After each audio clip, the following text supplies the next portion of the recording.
All right, let's open up God's Word together to one of the most unexpected, just stunning stories in the entire Bible.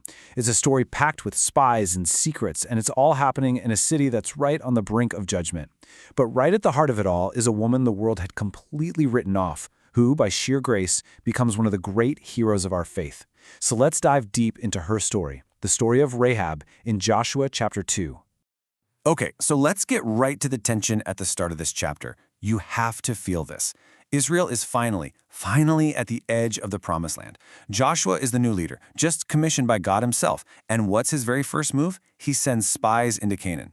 Now, for any Israelite at the time, this would have sent a shiver down their spine. This is the exact play that led to their parents' catastrophic failure and a 40-year death sentence in the wilderness. So the question is just hanging in the air. Is it all about to happen again?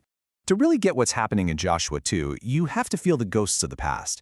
Seriously, this isn't just some standard military scouting trip. This is a massive test of faith for a whole new generation, and they are haunted by the memory of their parents' rebellion. And when you put these two spy missions side by side, it's just, wow, the difference is night and day. That first mission back in Numbers 13, it was a huge public affair. 12 spies, one for every tribe.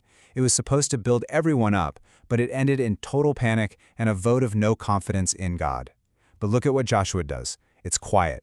It's focused. It's strategic. This is not a repeat. This is a total course correction. It's the shift from a story of death to the very beginning of new life. And this one little word in the text says it all. The verse makes a point to tell us he sent them secretly. Now, that's not just a military tactic. It's a sign of real wisdom, of mature, Spirit-led leadership. Joshua learned from the failures of the past. He's not trying to whip up a bunch of emotion or take a national poll on whether or not they should trust God's promises. No, he's just moving forward with quiet, faithful preparation, trusting God to do the real work. So where do these spies end up? Well, this is where God's plan takes a turn that I promise you nobody could have seen coming. They don't find their safe house in some fortress or a palace, but in the most unlikely and, as we'll see, the most beautiful of places. You have to understand, the geography here is just soaked with spiritual meaning. The spies start their mission in a place called Shittim.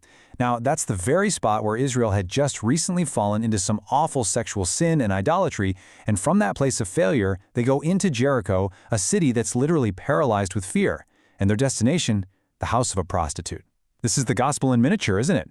God loves to start his greatest works of redemption right in the middle of our failure and our shame. You know, the Bible is so unflinchingly honest when it calls Rahab a prostitute. That wasn't just her job, it was her whole identity. It marked her as a complete outsider, socially, morally, spiritually. And yet, that's exactly why her home was such a brilliant choice for spies who needed to disappear. But even more than that, it was the perfect theological choice for a God who loves to begin his work of salvation in the very places that human pride would never even think to look. And this is a point we just have to let sink deep into our souls. Scripture doesn't try to clean Rahab up before we meet her. It puts her shame, her brokenness right out in the open. And why? To show us that God's grace is not afraid of our mess. His mercy is not allergic to our shame. He meets us exactly where we are, not where we pretend to be. So the spies are hidden away in the house of this marginalized woman. The king's soldiers are closing in. And in this pressure cooker moment, we see what looks like an act of treason against her city become an act of life-altering faith in the one true God. Just look at this chain of events. The king of Jericho, her rightful earthly authority, gives her a direct command. To disobey is treason, and the penalty for treason is death, no question. Yet in an instant, Rahab makes a choice that changes her eternity. She lies. She hides these men. In her heart, she's transferring her allegiance from the king of a doomed city to the king of heaven and earth. She's risking everything on a God she's only heard stories about. This is what faith looks like. And then she opens her mouth, and what comes out is one of the most remarkable confessions of faith in the entire Old Testament. She doesn't say, "I think," or "I heard a rumor." She says it with this incredible conviction. "I know that the Lord has given you this land." This is the anchor, the absolute theological and emotional heart of the entire story. And don't miss this because it's so important. Rahab isn't just repeating gossip she heard at the market, she is speaking theology. That word know implies this settled, unshakable conviction. This pagan woman in a city that's under God's judgment is speaking with the certainty of someone who's been given a revelation of God's sovereign plan. She sees history not as a bunch of random accidents, but as the unfolding, unstoppable purpose of Yahweh. But Rahab's story isn't just some isolated tale of courage. No, it's like a single, beautiful scarlet thread that God is weaving into this grand tapestry of redemption. It's a signpost pointing to the very heart of his plan for the entire world. Rahab is one of the clearest, earliest signs of God's plan to save people from every nation, not just ethnic Israel. She is a sneak peek of the gospel's global reach. Her story just echoes through the halls of Scripture. You hear it again with Ruth the foreigner, and Naaman the enemy commander, and later the Magi from the east. She is this little crack in the wall that reveals the coming flood of God's grace for every tribe and every tongue. And if you break down our faith, you see this timeless three-part pattern that is, really, the pattern of the gospel itself. First, she heard what God had done, the stories of his power at the Red Sea. Second, she believed it. That news became a deep conviction in her heart that Yahweh was the one true God over everything. And third, she acted on that belief, risking her own life. Hear, believe, and act. That, my friends, is the heart of saving faith. Now get ready for this parallel because it is absolutely breathtaking. The story of Rahab is basically a beautiful retelling of the Passover story, but set in Jericho. Think about it. You have a people under divine judgment. You have a household that's saved by faith. And you have salvation marked by a visible scarlet sign. First, it was the blood on the doorposts in Egypt, and now it's a scarlet cord hanging from Rahab's window. It's the same God, using the same pattern of salvation, showing the same mind-blowing grace. But the story doesn't end there, with one family rescued from a conquered city. No, God honors Rahab's faith in a way that is so profound, so permanent, that it echoes into eternity and actually shapes the story of our salvation. Fast forward hundreds of years, the New Testament opens up, the Gospel of Matthew, and it gives the official family tree of Jesus Christ, the Messiah. And there, listed for all time in that sacred lineage, is Rahab the prostitute.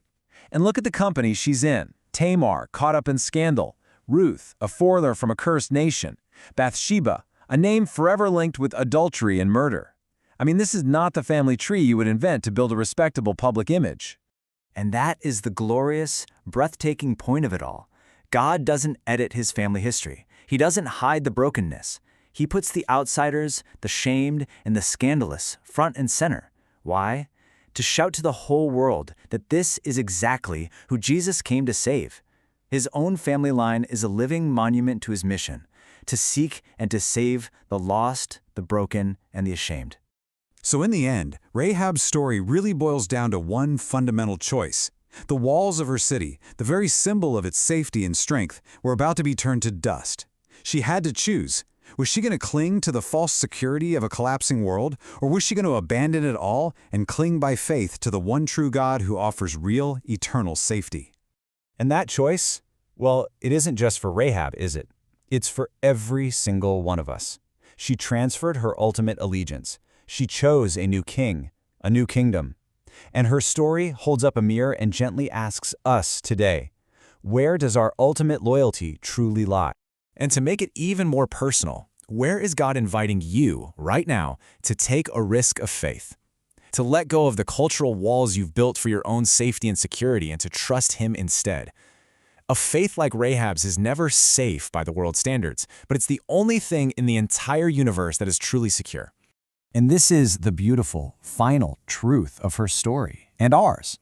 The God of the Bible doesn't just save outsiders from a distance. He doesn't just tolerate them.